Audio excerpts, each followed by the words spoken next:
agaasimaha raadiyo codka mudug waxaana CV-geeda ku sii dheeraado saxaafadda ku jira in ka badan 7 sano anigoo ka qayb galay tababaro kala duwan waxaan saaxiibadeeda halkan ku sugan aan rabaa inaan u soo gudbiyo waxyaabaha tiirarka u noqonaya hogaankayga haddii aan ku guuleysto xilkan aan u taaganahay ee la xiriira gudoomiyaha ururka suxufiyiinta gobolka mudug waxaa ka ah saaxiibayaal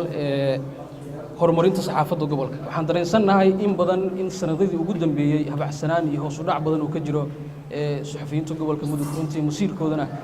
goobaha inta badan aysan ka muuqan aqoontooda sidoo kale inay aad u yaraadeen tababarada ay helayaan bahda saxaafadda sanadii la soo dhaafay 2018 waxaad xusuusintiin intiina badan inaan qabtay workshop oo anu wakiil aan ka ahay isla markaana ay ka faa'iideysteen in ka badan 30 wariye oo runtii dhammaan qaybaha kala duwan ee saxaafadda ah waxaan jeclahay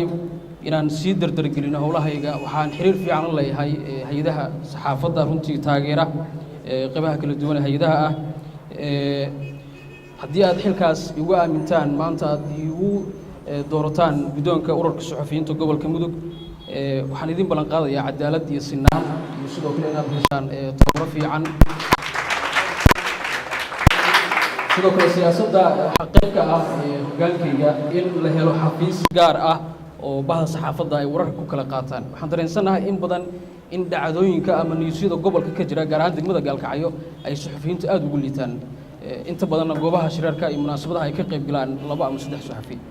taasna gaabis badan baa ka jira cabashooyin badan oo bahda saxaafadda ay noo soo gudbiyeen iyo la tashiyo badan aan la sameeyey saaxiibadeyda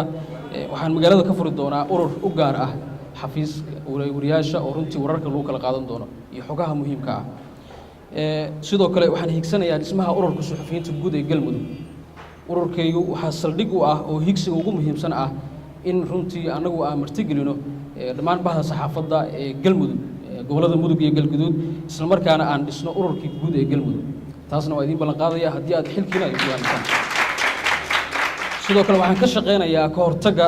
xadgudubyada loo geysto wariyaasha waxaan ognahay sanadii hadda dhamaatay 2018 runtii in wariyaal badan la xiray gaalkacyo oo ilaahay hadda kiisaskooda aan caddayn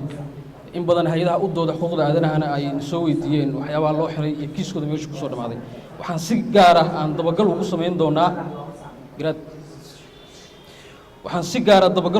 doonaa oo aan u doodi doonaa xuquuqda suxufiga aan la xisaabtami doono runtii maamulka galmudug duqa degmada gudoomiyaha gobolka meel kastoo ayna la gasho runtii arrintaasi oo ah xuquuqda suxufiga aan u doodi doono maraba khudbadayda inaan ku sii dheeraado waxaan idin rajaynayaa inaad go'aan fiican qaadan doontaan mustaqbalkiina runtii iyo jiilka dambe ee soo baxaya ee saxaafadda ku soo biiraya maanta gacantiina ku jiraan inaad u hiilisaan kala exla'aan inaad marka runtii ku aamintaan codkiina qofkaas dhihi kartaan uu ku habboon yahay si gaarana waa idinkaga codsanaya aad baad mahadsantihiin martidayda